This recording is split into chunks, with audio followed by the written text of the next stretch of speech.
Hello friends, good evening. Myself Somnath Kundu and welcome to my channel Kundu মেথলা। আজকে আমরা দশম শ্রেণীর সরল সূত্র স্যার কোশ্চেন 2 এর পরবর্তী অঙ্কগুলির সমাধান করব। তাহলে চলো দেরি না করে শুরু করা যাক। তাহলে দেখো বন্ধুরা, আমাদের 13 নম্বর অঙ্কটি কি বলছে? কোন মূলধন একই বার্ষিক শতকরা সরল সুদের হারে 7 বছরের সুদে আসলে 7,100 টাকা এবং 4 বছরের সুদে আসলে 6,200 টাকা হলে মূলধন এবং বার্ষিক শতকরা সরল সুদের হার নির্ণয় করি। অর্থাৎ আমাদেরকে নাকি পি এবং আর এর মান নির্ণয় করতে হবে। তাহলে দেখো আমরা কিভাবে করি। আমরা প্রথমে লিখে নেবো, আমাদের এখানে কি বলা আছে? আসল যুক্ত 7 বছরের সুদ কত বলা আছে? 7,100 টাকা, তাই তো? এটা আমরা কি করছি? 1 নম্বর সমীকরণ দিচ্ছি এখানে। তারপর আর কি বলা আছে দেখো, আসল যুক্ত 4 বছরের সুদ সমান কথা বলে দেওয়া আছে আমাদের 6,200 টাকা।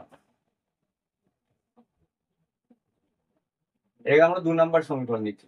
ঠিক আছে, কোনখান থেকে লিখলাম দেখো, আমাদের এখানে 4 বছরের সুদ আসল আছে। সুদ আসল মানে কি? আমাদের সুদ যুক্ত আসল, সেটা থেকে আমরা লিখেছি। ঠিক আছে, এরপর আমরা কি করব? 1 নং সমীকরণ থেকে 2 নং সমীকরণকে আমরা কি করব? বিয়োগ করে দেব। থেকে বিয়োগ করে পাই।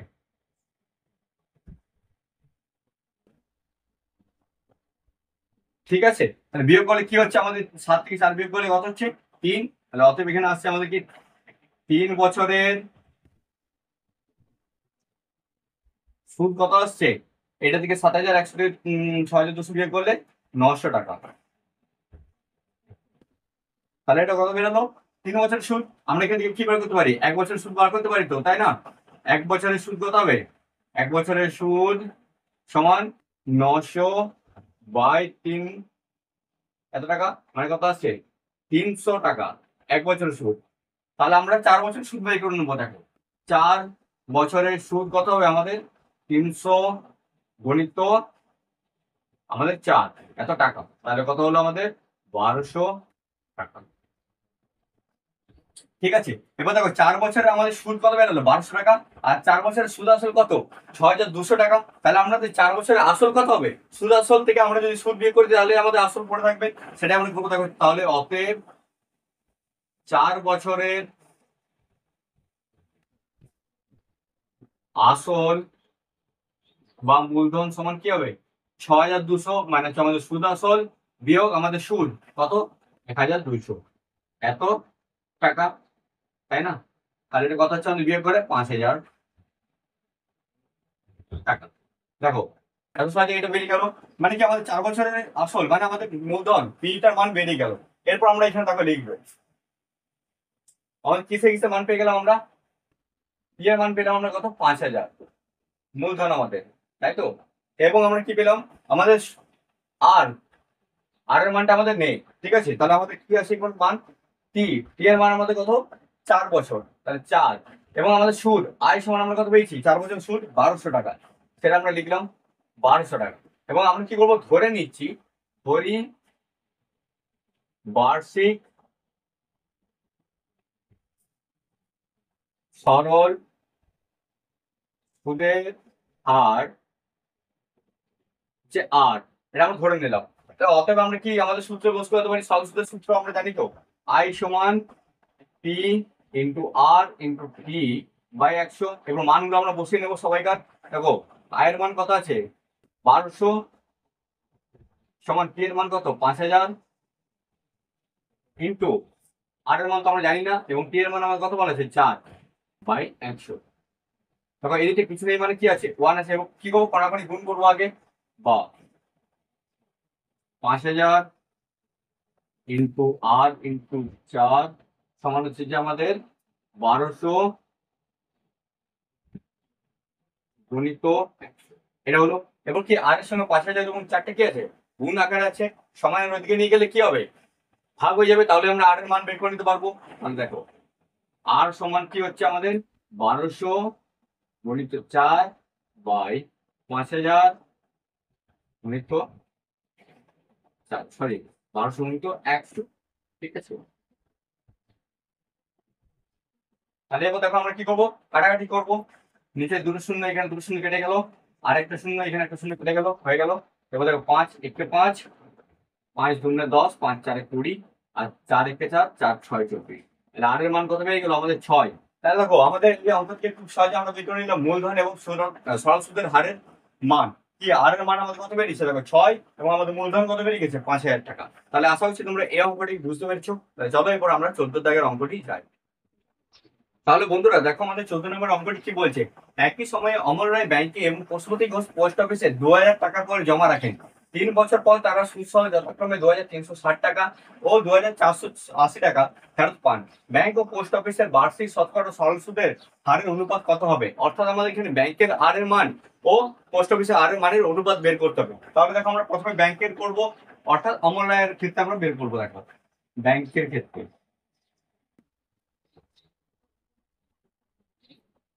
ঠিক আছে, ব্যাংকের ক্ষেত্রে অমর রায়ের কত মূলধন ছিল? পি সমান কত ছিল? 2000 টাকা ছিল, তাই তো। এরপর দেখো বছরটা কত ছিল? আমরা এখানে T1 ধরেছি, T1 সমান 3 বছর। এবং আমাদের কি ছিল দেখো, তার সুদ আসল, সুদ আসল কত ছিল? 2360 টাকা। অর্থাৎ সুদ আসল সমান 2360 টাকা, এটা, তাই তো। দেখো আমরা সুদ আসল জানি আর আমরা মূলধন মানে আসল জানি, তাহলে আমরা সুদ বের করতে পারবো, তাই না?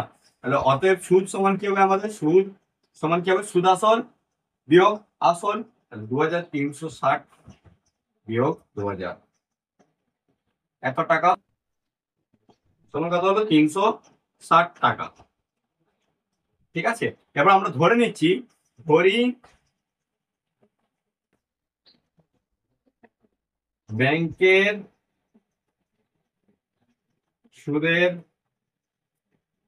হার আমাদের R1, ঠিক আছে। এবং আমরা যে এখানে যে সুদটা ধরেছি, এই সুদটা আমাদের I1 ধরে নাও, I1, ঠিক আছে। এটা আমাদের I1 আমরা ধরে নিচ্ছি। এরপর দেখো, তাহলে আমরা এখানে শর্টে এটা সুদের কি সূত্র বসতে পারি? আমরা জানি যেটা আমরা I সমান P গুণিত R গুণিত T বাই 100, যেখানে আমরা মানগুলো বসিয়ে দেবো। I এর মান কত আমাদের? 360, P এর মান আমাদের 2000, R এর মানটা আমরা R1 ধরেছি, এবং T এর মানটা ছিল যেমন 3 বাই 100, ঠিক আছে। তো কোনাগুনি গুণ করবো, এটা নিশ্চিত 1 আছে, কোনাগুনি গুণ করলে কি হচ্ছে? 2000 গণিত R1 গণিত 3 সমান হচ্ছে 360 গণিত 100, বা আর এর মান R1 এর মান বের করতে গেলে কি হবে? এগুলো গুণ আছে, সমানের দিকে নিয়ে গেলে ভাগ হবে। তাহলে দেখো R1 সমান কি হবে আমাদের? 360 গণিত 100 বাই 2000 গণিত 3, এটা হলো, ঠিক আছে। এবার দেখো কাটাকুটি হবে, 3টা শূন্য এখানে উপরে 3টা শূন্য কেটে গেল।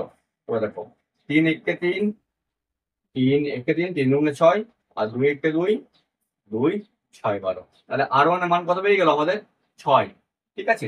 এরপর আমরা করব কার ক্ষেত্রে? আমাদের যেটা আমাদের কিসের আছে এরপর, দেখো আমাদের পোস্ট অফিসের আছে। তাহলে পোস্ট অফিসের ক্ষেত্রে আমরা এরপর বের করবো। পোস্ট পোস্ট অফিসের ক্ষেত্রে, ঠিক আছে। পোস্ট অফিসের ক্ষেত্রে আমাদের মূলধন কত? আমাদের মূলধন আমাদের 2000, ঠিক আছে। এখানে আমাদের T2 কত? সময় 3 বছর এখানেও, এবং আমাদের সুদ আসল কত? এখানে সুদ আসল এখানে আমাদের কত বলা আছে দেখো, 2480 টাকা, 2480 টাকা। এখান থেকেও আমরা বের করে নেবো আমাদের সুদটা। তাহলে অতএব সুদ সমান কি হবে আমাদের? সুদ I2 সমান কি হবে? সুদ আসল 2480 বিয়োগ আসল, এত টাকা, তাই তো। তাহলে কত পেলাম? এটা 480, এত টাকা। আর আমরা কি করছি এখানে? ধরে নেবো, এখানেও ধরি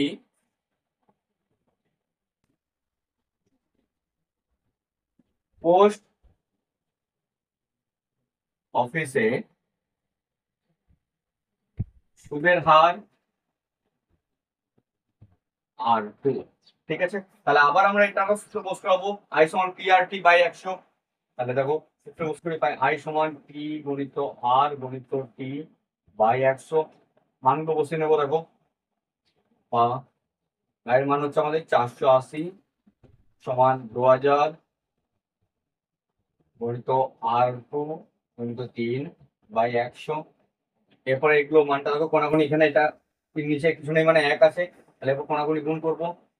বা 2000 গুণিত R2 গুণিত 3 সমান 480 গুণিত 3। ঠিক আছে, এবার কি, সরি 480 গুণিত 100, এখানে 100 আছে না গণিত, ঠিক আছে। এবার কি করবো, R2 মান বের করতে গেলে এইগুলো যে এদিকে আছে গণিত, ওইদিকে গেলে ভাগ হয়ে যাবে, নিয়ে যাবো দেখো। বা R2 সমান কি হবে, 480 গুণিত 100 বাই 2000 গুণিত 3। এটা হলো। এবার দেখো নিচে 3টা শূন্য, উপরে 2টা, এটা 3টা শূন্য কাটাকুটি হয়ে গেল। এবার দেখো 2 1 2, 2 2 4, 2 4 8, আর 3 1 3, 3 8 24। তাহলে R2 এর মান কত হয়ে গেল, অতএব R2 সমান বেরিয়ে গেল আমাদের 8। ঠিক আছে, এরপর আমাদের কি করতে হবে দেখো, আমাদের কি বলছে, ব্যাংকের ও আমাদের পোস্ট অফিসের আমাদের সরল সুদের হারের আমাদের অনুপাত বের করতে হবে। তাহলে আমাদের দেখো ব্যাংকের ক্ষেত্রে আমাদের বেরিয়ে গেছে কত, R1 এর 6, এবং আমাদের পোস্ট অফিসে কত বেরিয়েছে 8। তাহলে অতএব ব্যাংক ও পোস্ট অফিসের সুদের হারের অনুপাত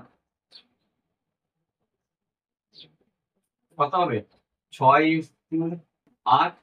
কাটাকুটি হবে, 2 জায়গায় যাবে, 2 3 6, 2 4 8, তাই তো। তাহলে কত বেড়েছে এটা, 3:4। দেখো বেরিয়ে গেল খুব সহজে তোমাদের উত্তর। আশা করছি তোমরা এই অঙ্কটাও বুঝতে পেরেছো, তাই তো। বন্ধুরা, আশা করছি তোমরা আজকের অঙ্কগুলি বুঝতে পেরেছো। যদি তোমাদের এই অঙ্কগুলির উপর কোনো প্রশ্ন থাকে কমেন্ট সেকশনে জানাবে, আমি অবশ্যই তোমাদের উত্তর দেবো। এবং তোমাদের যদি ভিডিওটি ভালো লেগে থাকে অবশ্যই এটি লাইক কমেন্ট শেয়ার এবং চ্যানেলটিকে সাবস্ক্রাইব করবে। তাহলে চলো দেখা হচ্ছে আমাদের পরবর্তী ভিডিওতে।